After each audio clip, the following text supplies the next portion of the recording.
बहरहाल इस वीडियो को देखकर जो समझने वाली बात है वो ये है कि पाकिस्तानी पॉलिटिशियंस को शर्म आनी चाहिए यार। अब पाकिस्तानी पॉलिटिशियन पाकिस्तान के मुखलिस हैं ही नहीं। है ही नहीं इसमें। हेलो हेलो गाइस, गाइस, मैं हूं नवीद बलोच। मैं हरिवंश बलोच। आप देख रहे हैं बलोच एक्टर यूट्यूब चैनल। उम्मीद करते हैं आप सब खैरियत से होंगे, फिट होंगे, मज़े में होंगे। तो आज हम जिस वीडियो पर रिएक्शन करने जा रहे हैं वो बहुत ही इंटरेस्टिंग होने जा रही है और फैक्ट के ऊपर जो है वो ये वीडियो हमें नज़र आ रही है, क्योंकि आज जो है मुआवजा किया जा रहा है इंडिया का प्राइम मिनिस्टर मोदी और और ये बहुत पाकिस्तान के। अहम कंपैरिजन है कि हाँ, इंडियन पॉलिटिक्स और पाकिस्तान पॉलिटिक्स में क्या पॉलिटिक्स डिफरेंस नहीं, है। सिर्फ एक बंदे का मुआवजा पाकिस्तान की पूरी टोटल जो पॉलिटिक्स किए जा रहे हैं। मोदी का मुआवजा पाकिस्तान के जो सारे ये जो लोफर लफंगे सियासतदान हैं उनके साथ कंपैरिजन जो है किया जा रहा है। पहले सुन तो ले यार, आप हमें लोफर लफंगा कह दिया पाकिस्तानियों को। यार ऐसा ही है, देख लो 2014 से नरेंद्र मोदी जो प्राइम मिनिस्टर बने हैं, इंडिया जो है देखो बुलंदियों को छूता जा रहा है तरक्कियों की। वीडियो दिखाए फिर फैसला हाँ, करते हैं। फिर देखेंगे, वीडियो देखते हैं कि वीडियो में जो है वो क्या हक़ाइक़ बयान किए जाते हैं। वीडियो देखते हैं, उसके बाद ही जो इस पर बात करते हैं, शुरू करते हैं। नरेंद्र दामोदर दास मोदी, धर्मेंद्र दास ये एक मोदी। ऐसा नाम है जिसके बारे में पाकिस्तान में शदीद नफरत पाई नफरत जाती तो है, पाई जाती है। Primarily due to propaganda. कभी हम उसको चाय वाला कहते हैं, कभी उसको बुचर ऑफ गुजरात कहते हैं और कभी कुछ और। लेकिन सच्चाई ये है कि इस चाय वाले ने इंडिया को उन ऊंचाइयों तक बस पहुंचा यही दिया है वजह है ना। जिसके बारे में कोई सोच भी नहीं ऐसा ही सकता है। था। 2014 से अब तक नरेंद्र मोदी ने इंडिया को दुनिया की टॉप परफॉर्मिंग इकोनॉमी बना दिया है। अपने विजन की बेसिस पर ही has taken his country to the next level. आज से 10 साल पहले हम लोग अपने इकोनॉमिक और सोशल स्ट्रक्चर को इंडिया से कंपेयर करते थे और हमें लगता था कि शायद हमारे पास कहीं ना कहीं एज भी मौजूद है। लेकिन अगर आप फैक्ट्स पे, स्टैट्स पे और नंबर्स पर नजर दौड़ाएं तो you will get to know कि we are out of the game and we have missed the bus. Pakistan India से बहुत पीछे रह गया है। आज की वीडियो को बनाने का मकसद है मोदी के जरिए पाकिस्तान के पॉलिटिशियंस को आईना दिखाना, जो बातें ये तो बड़ी चीज़। बड़ी करते हैं लेकिन आईना तो एक्शन दिखाने की कुछ भी कोशिश नहीं है। करनी चाहिए। लेकिन इस एनालिसिस को स्टार्ट करने से पहले मैं आपको एक डिस्क्लेमर देना चाहता हूं।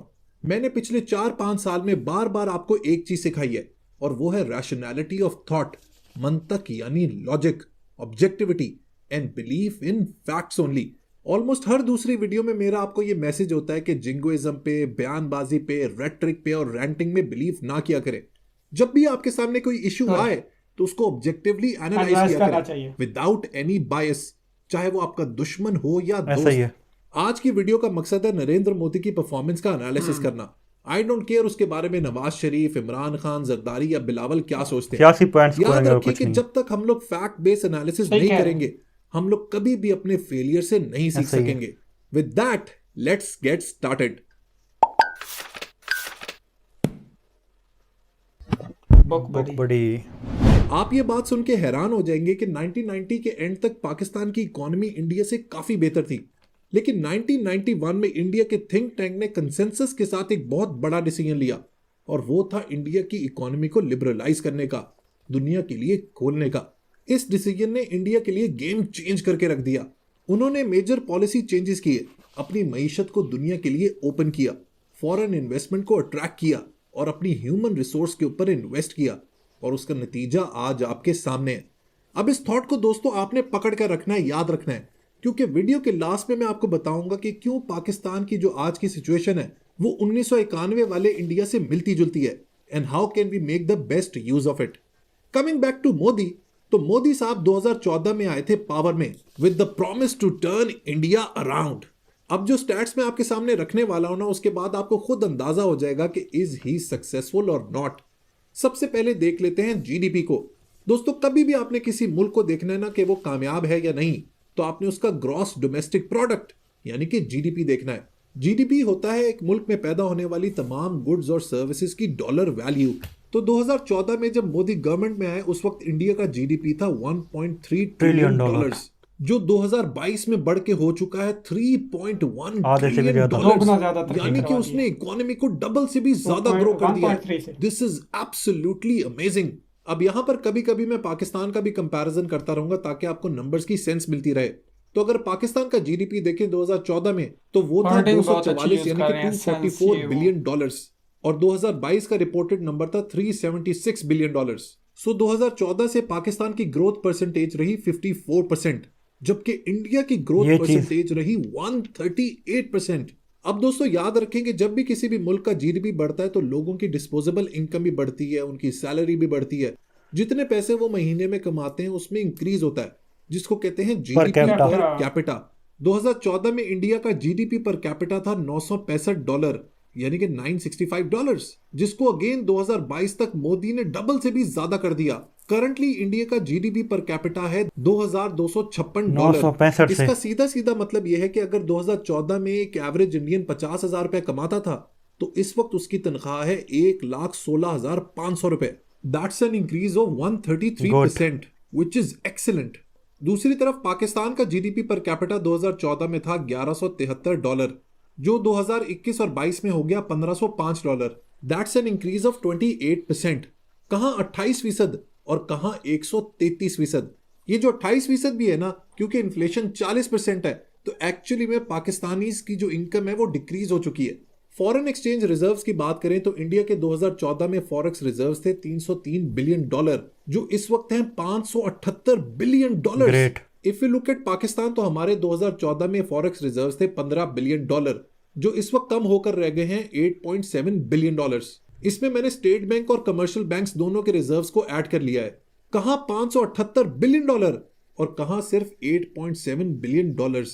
इससे पता लगता है कि इंडिया की एक्सपोर्ट्स कितनी तगड़ी हैं, इंडिया के रेमिटेंसेस भी कितने स्ट्रॉन्ग है और बैलेंस ऑफ ट्रेड कितना जबरदस्त है। एक्सपोर्ट्स की बात करें तो 2014 में इंडिया की एक्सपोर्ट्स थी $231 बिलियन, जो इस वक्त $670 अरब तक पहुंच चुकी हैं। दैट इज कंपैरेटिवली पाकिस्तान की 2014 में एक्सपोर्ट्स थी $24.7 बिलियन और 2021-22 में ये बढ़कर होगी $31.5 billion. Hardly an increase of 27% versus 190% of India. Inflation यानी महंगाई की बात करें तो करंटली इंडिया का इन्फ्लेशन रेट है सिर्फ 5.6% यानी कि 5.6%, जबकि दूसरी तरफ हमारे मुल्क में इन्फ्लेशन रेट महंगाई की शरह है 40%। इसका मतलब यह है कि अगर कोई शख्स पिछले साल तक 100 रुपए कमा रहा था तो अब उसकी जेब में सिर्फ 60 रुपए रह गए हैं। यह है चाय वाले का कमाल और यह है हमारे सुपीरियोरिटी कॉम्प्लेक्स के शिकार पॉलिटिशियंस की पॉलिसीज का रिजल्ट। आप सब लोगों को याद होगा कि हमारे एक प्राइम मिनिस्टर ने वादा किया था, प्रॉमिस किया था कि वो 50 लाख घर बनाएंगे। उन 50 लाख घरों का क्या हुआ किसी को कुछ नहीं पता। लेकिन मोदी ने एक जबरदस्त हाउसिंग स्कीम जिसको उसने नाम दिया प्रधानमंत्री आवास योजना का, उसके अंडर ऑलरेडी पिछले 7 साल में 2 करोड़ घर बना चुका है। This is mind boggling and overwhelming. फिर हम लोग कहते हैं कि मोदी को इंडियंस इतना क्यों पसंद करते हैं, क्यों उसको वोट देते हैं। रिजल्ट आपके सामने है, ही वॉक्स हिज टॉक। चलें जी आगे बढ़ते हैं। मेरे ख्याल में मोदी की जो सबसे बड़ी कंट्रीब्यूशन है वो इंडिया की यूथ के लिए है। 2 करोड़ घर। इंडिया के यूथ का पर्सपेक्टिव, उनका पॉइंट ऑफ व्यू बदल के रख दिया है। जॉब सीकर्स की बजाय उन्हें जॉब क्रिएटर्स बना दिया है। पावर में आते ही मेक इन इंडिया का क्या कमाल कॉन्सेप्ट उन्होंने इंट्रोड्यूस किया था, उसका नतीजा आप इंडिया की एक्सपोर्ट्स की शक्ल में देख ही चुके हैं। लेकिन उससे ज्यादा बड़ी बात यह है कि इंडिया की IT exports amount to $156 billion. This is almost 40% of the entire GDP of Pakistan. जबकि अगर पाकिस्तान की आईटी एक्सपोर्ट्स की बात करें तो they stand at only 2.5। Imran Khan के दौरे हुकूमत में $11 बिलियन थी। Future belongs to artificial intelligence, augmented reality, chat GPTs of the world. वहां पर हम कहां हैं और इंडिया कहां है। इंडिया के सुपरस्टार्स अब शाहरुख खान, आमिर खान और सलमान खान नहीं है। उनके सुपरस्टार्स हैं अब अनुपम मित्तल, अंकुर वारिकू, बानी, Kunal Shah and the list is endless. ये सब एंटरप्रेन्योर्स हैं जो इंडिया की इकोनॉमी को सपोर्ट कर रहे हैं। कोई तादाद नहीं, ये 4 मोहरे हैं। बात करें तो हमारे नेशनल हीरोज हैं मेरा दिल ये पुकारे आजा और पार्टी हो रही है। इससे पता लगता है कि हमारी नेशनल प्रेफरेंसेस क्या हैं। हम लोग सारी उम्र पढ़ते रहे कि Pakistan is an agrarian country, Pakistan एक एग्रीकल्चरल कंट्री है, इसीलिए हमारे पास अनाज की कभी कमी नहीं होगी। लेकिन हालत यह है कि आज हमें वीट यानी आटा भी इंपोर्ट करना पड़ता है। जबकि दूसरी तरफ अगर आप इंडिया को देखें तो उन्होंने एग्रीकल्चर के ऊपर इन्वेस्टमेंट को 3 से 4 गुना कर दिया है। एक जमाने में इंडिया के बारे में मशहूर था कि वहां पर लड़कियों को मार दिया जाता है, वहां पर लड़कियों को पसंद नहीं किया जाता। अब झूठ था। लेकिन मोदी के दौर में पहली दफा इंडिया की तारीख में जो सेक्स रेशो है फीमेल वर्सेस मेल, वो फीमेल्स के फेवर में चला गया है। हर 1000 मर्दों पर इस वक्त 1020 औरतें हैं। मोदी ने अपने दौर में एक जबरदस्त इनिशिएटिव शुरू किया जिसको उसने कहा बेटी बचाओ बेटी पढ़ाओ। इस इनिशिएटिव के अंडर औरतों की पढ़ाई पर स्पेशल एम्फेसिस दिया गया। औरतों की खुराक, उनकी न्यूट्रिशन का खास ख्याल रखा गया, उनके लिए अलग टॉयलेट्स का इंतजाम किया गया, उनकी सैनिटरी हेल्थ को सब्सिडाइज किया गया। नरेंद्र मोदी ने सबसे ज्यादा फेवर जो किया इंडियंस को वो किया उनकी एजुकेशन में। because it is the key to ultimate success in the modern world. 40 साल के बाद नेशनल एजुकेशन पॉलिसी फाइनलाइज की, 7 नए IITs यानी कि इंडियन इंस्टीट्यूट ऑफ टेक्नोलॉजी और 7 नए IIMs यानी कि Indian institute of management establish किए। ये दोनों इंस्टीट्यूशंस दोस्तों ग्लोबली रिकग्नाइज्ड हैं। They are one of the best universities in the world. Startups के जरिए 23 लाख नई जॉब्स क्रिएट की, 1 करोड़ 30 लाख लोगों को वोकेशनल ट्रेनिंग दी, 320 नई यूनिवर्सिटीज को एस्टैब्लिश किया। स्पोर्ट्स की बात करें तो इंडिया की तारीख के सबसे बड़े ओलंपिक्स थे टोक्यो 2020, जिसमें इंडिया ने 7 मेडल्स विन किए। इकोनॉमी दोस्तों चलती है इंटरेस्ट रेट से। जब इंटरेस्ट रेट कम होता है तो लोग बैंकों के पास जाते हैं पैसे लेने के लिए, जिससे इकोनॉमी ग्रो करती है। हाँ, इन्फ्लेशन होती है but that can always be controlled. जब मोदी पावर में आए 2014 में तो उस वक्त इंटरेस्ट रेट था 10.3%, जो आज की तारीख में 6.65% हो गया है। इसका मतलब यह है कि अगर आपने 20 साल के लिए 30 लाख का लोन लिया है एट 6.65%, तो आपकी मंथली किस्त होगी 22,633 रुपए। यही लोन अगर आप 2014 में लेते तो आपकी किस्त बनती 29,549। इसका मतलब यह है कि आज की तारीख में आपने सेव किए 82,992 रुपीज पर ईयर। आज की तारीख में पाकिस्तान का इंटरेस्ट रेट है 21%। कौन लोन लेगा, कौन फैक्ट्री लगाएगा, कौन इन्वेस्ट करेगा और इकोनॉमी कैसे ग्रो करेगी। अब बात करते हैं डिफेंस की, जो हम पाकिस्तानियों का फेवरेट सब्जेक्ट है। अगर आप डिफेंस एक्सपोर्ट्स की बात करें तो उसमें इंडिया ने क्या कमाल की तरक्की की है। They have shown great numbers. 2014 में इंडिया की डिफेंस एक्सपोर्ट्स थी 1941 करोड़, जो 2021 में बढ़कर हो गई 11,607 crore. That's a staggering 500% growth. At our side, defense exports were only $3.82 million, जिसको अगर आप रुपी टर्म्स में कन्वर्ट करें तो ये बनते हैं तकरीबन 1 करोड़ रुपए। असल में हम डिफेंस एक्सपोर्ट्स के बजाय DHA में प्लॉट मिल जाए तो उस पर ज्यादा खुश होते हैं। मैंने आपसे स्टार्टअप्स और एंटरप्रेन्योरशिप की बात की थी, तो दोस्तों India has become the hub of startups in the world. क्या आप जानते हैं कि इस वक्त इंडिया में 100 से ज्यादा यूनिकॉर्न्स हैं। यूनिकॉर्न्स वो बिजनेसेस होते हैं जिनकी वैल्यूएशन $1 बिलियन से ज्यादा होती है। पाकिस्तान दुनिया का आबादी के लिहाज से 5वां सबसे बड़ा मुल्क है, लेकिन हमारे मुल्क में एक भी यूनिकॉर्न बिजनेस नहीं है।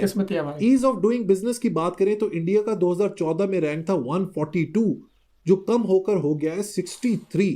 दैट शोज कि वहां पर लोग इन्वेस्ट करना चाह रहे हैं, वहां पर फॉरेन इन्वेस्टमेंट अट्रैक्ट हो रही है। बाहर की बड़ी बड़ी कंपनियां इंडिया में काम करना चाहती हैं और उस काम को आसान बनाने के लिए इंडियन गवर्नमेंट ने बहुत मेहनत की है।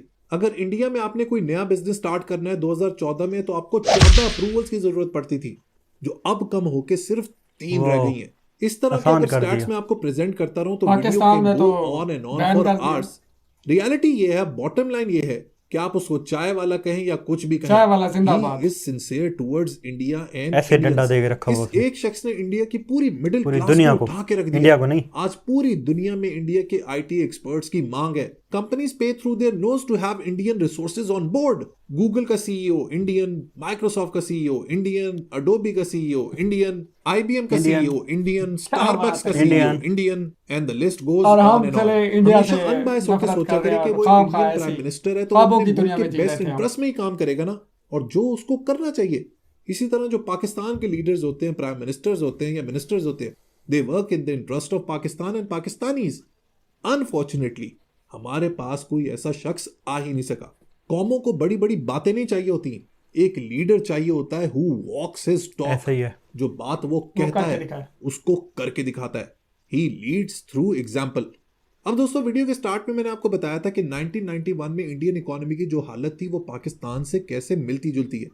हुआ ये था कि उस वक्त इंडिया की एग्जैक्टली यही हालत थी जो इस वक्त पाकिस्तान की है। Balance of trade crisis, dollar कम होते जा रहे हैं, IMF का शदीद प्रेशर है। लेकिन इंडिया के जो इंटेलेक्चुअल स्टॉलवर्ड्स थे उस जमाने में, उन्होंने एक कॉन्शियस डिसीजन लिया कि नो मोर ऑफ IMF।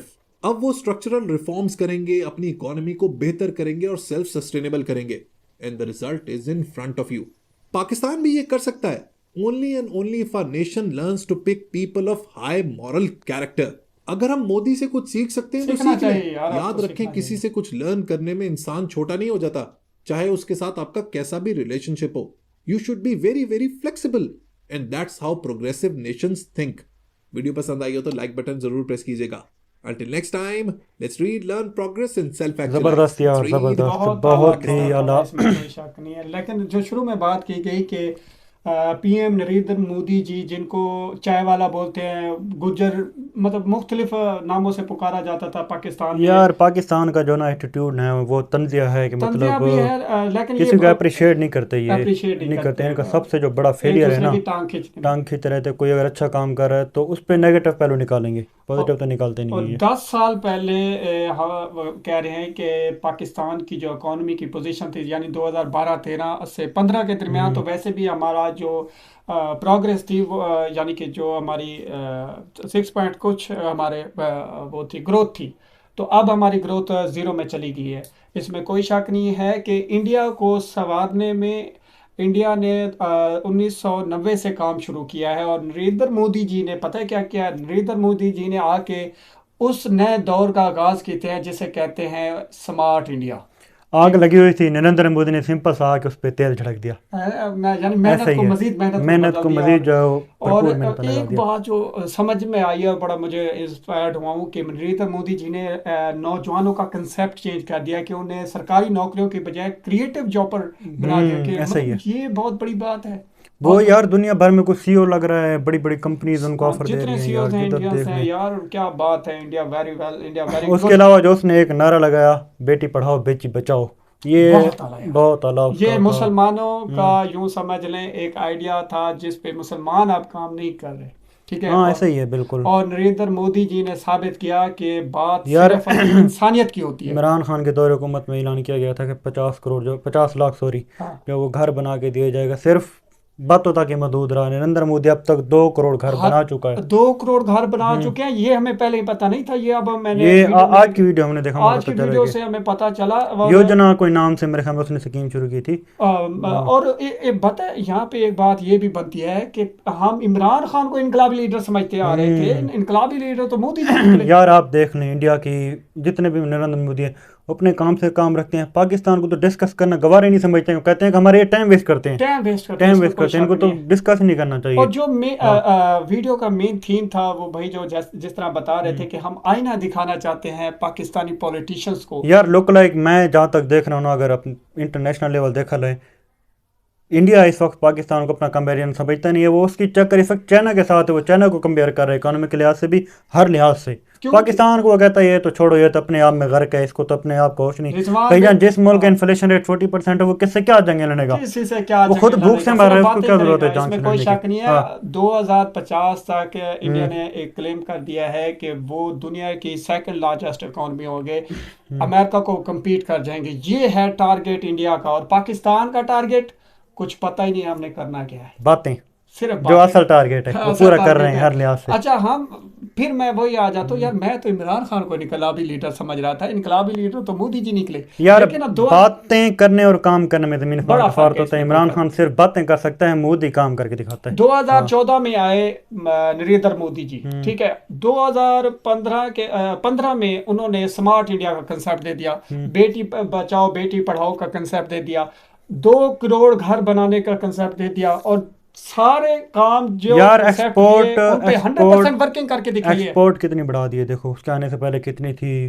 कहाँ से कहाँ पहुँचा दी। उसके अलावा आईटी उसने जो एक्सपोर्ट उन्होंने शुरू की है वो कहाँ से कहाँ पहुँच गया, अब देख लें डाटा। अच्छा, ये जीडीपी पे जिस तरह बात की थी, 1.3 पे जीडीपी थी 2014 में, और 2022 में जो है 3.1 हो गई है। तो मतलब उसको दुगुना से भी आगे। ये इसका हालांकि कोरोना जैसी वबा में इंडिया ने बेहतरीन वैक्सीनेशन का प्रोग्राम प्रोड्यूस किया और जारी किया और अपने लोगों को महफूज किया। हम इमरान खान की वाह जय जयकार कर रहे हैं कि इमरान खान ने बचा लिया। इमरान भाई, अगर उस मुश्किल वक्त में इंडिया इतनी तरक्की कर सकता है तो इसका मतलब है इमरान खान से। यार कोविड गुजरा है 90 से, इंडिया भी कोविड से गुजरा है, लेकिन देख लें पूरी दुनिया में इंडिया ही वाहिद मुल्क था जो कोविड से आराम से निकला। उसकी अगर देखा जाए तो आबादी पर जो कोई इम्पैक्ट नहीं पड़ा, ना ही अगर देखा जाए बैन अवी, ना ही महंगाई के लिहाज से इंडिया जो है सुकून से, अदरवाइज देखा जाए तो वैक्सीन उसने मतलब एक्सपोर्ट किए हैं पूरी दुनिया में। फिर स्मार्ट सिटीज़ का जो कंसेप्ट दिया है और स्मार्ट सिटीज़ जो लॉन्च किए हैं, यकीन मानिए 2050 में आप जापान को भी क्रॉस करते हुए नज़र आ रहे हैं, क्योंकि आपने नोएडा जो है मिनी जापान दे रहे हैं। तो वो ओवर सिर्फ ताकत के नशे अच्छा में देखिए धोते होते हैं, ना, इक़्तिदार के मजे लेने आते हैं, गाड़ियों के मजे लेने आते हैं, गाड़ियों के प्रोटोकॉल, मजे लेने आते ये हैं। सब चीज़ वो एंजॉय करने आते हैं। देखिए, उनको पाकिस्तान से कोई गर्ज नहीं। आप देख लें, जो भी रिटायर होता है मुंह उठा के बाहर चला यही जाता है, बात मैं करने लगा था कि उसको पाकिस्तान से गर्ज ही कोई नहीं है। बलोच हाँ, रिएक्टर यूट्यूब चैनल पे एज अ पाकिस्तानी हम ये पूछना चाहते हैं कि ये क्या वजह है कि हमारे जितने भी आला अफसरान हैं, बुज़रा हैं, अपनी मुद्दत पूरी करने के बाद गैर मुल्क भाग जाते हैं, अपने बच्चों को, अपनी कोई फैमिलीज लगाव को नहीं है बाहर शिफ्ट कर पाकिस्तान के देते हैं। साथ। क्यों? हम्म। जब आपने हुकूमत हम पे करनी है, कमांड हम पे करनी है, और जब आपकी रिटायरमेंट की लाइफ आती है, आप अपने बच्चों को लेकर, डॉलर्स को लेकर बाहर इंजॉय कर रहे हैं। इंडिया क्यों? ने पाकिस्तान 2006 के साथ में गद्दारी कर रहे हैं ये लोग। 2006 में ये निज़ाम ख़त्म कर दिया था कि यकीन जिसने इंडिया में जॉब करनी है, नौकरी करनी है, पब्लिक ऑफिस रखना है, तो उसको इंडिया की नेशनलिटी रहनी पड़ेगी। वरना अगर उसको दूसरे मुल्क की लेनी है तो वहाँ जाए, काम भी वहाँ करे और तब भी वहाँ पे संभाले, हमें कोई ज़रूरत नहीं है। यही बात है। यही स्टैंड पाकिस्तान को लेना चाहिए, वरना अदरवाइज़ कोई चांस नहीं है इनको तबाही से रोकने का, कोई चांस नहीं है, जो मर्जी कर लें। इसमें कोई तबाही ध्यान पर खड़ी, इन्फ्लेशन रेट 40% पे पहुंच गया है, लुक लाइक के दस्तक दे रही है आपके, मतलब डिफॉल्ट होने डिफॉल्ट हुआ तो मुझे तो एक खतरा नजर है, खाना जंगी की तरफ न चला जाए मुल्क, सिविल वार क्योंकि सिविल ऑलरेडी वार की तरफ। एक ट्रेलर आ चुका है 9 हाँ, मई का जो वाकया था, तो खैर वो एक ट्रेलर था। लेकिन लोग, इसमें कोई शक नहीं है, पाकिस्तान के अंदर जो एक आम शहरी की ज़िंदगी है वो बहुत मुश्किल हो गई है। ऐसा महंगाई ही ने है। हमारी कमर तोड़ दी है। लोगों के पास पैसा ही नहीं है अपने आप को स्टेबल करने का। ठीक है, और एक बात जो इस वीडियो के एंड पे हम करना चाहते हैं वो ये है कि पाकिस्तान एक एग्रीकल्चर कंट्री है, और वैसे ही इंडिया भी एक एग्रीकल्चर कंट्री है। अब इंडिया हमारी एग्रीकल्चर से एडवांस है और हम बहुत पीछे हैं। यकीन माने उसकी सबसे बड़ी वजह है कि हमारी गवर्नमेंट्स जो जो भी आती हैं वो किसान को तबाह कर रही हैं। जलचर पाकिस्तान का तबाह हो चुका है बानिस्बत इंडिया। अपने किसान पे बहुत आला तवज्जो दे रहा है और अपने किसान भाइयों के लिए जदीद मशीनरी का इंतज़ाम कर रहे हैं, और जेनेटिक इंजीनियरिंग से लेकर उन्होंने बहुत ही एडवांस लेवल की यूनिवर्सिटीज़ सेटअप की हुई हैं। प्रॉपर ट्रेनिंग दे रहे हैं किसान को, एक नेक्स्ट लेवल का किसान तो खैर दोस्तों, वीडियो ज़बरदस्त थी। आपको वीडियो कैसी लगी? अगर अच्छी लगी हो तो कमेंट कमेंट सेक्शन में सेक्शन अपनी में राय ज़रूर दें। हाँ ज़रूर दिया करें, ताकि हाँ, हमें पता हो कि आप हमारी किस बात से इख्तिलाफ हाँ, राय रखते हैं, और इख्तिलाफ राय रखते हैं तो ज़रूर हमें कमेंट सेक्शन में बताएं आपको हमारी कौन सी बात पे इख्तिलाफ है। और अगर आपको हमारी बात से इत्तेफाक है तो हमें गुड अप्रिशिएट ज़रूर करें। अगर को वीडियो लाइक अच्छी लगी तो लाइक करें और शेयर भी ज़रूर करें। मिलते हैं एक नई वीडियो के साथ, इजाज़त दीजिए।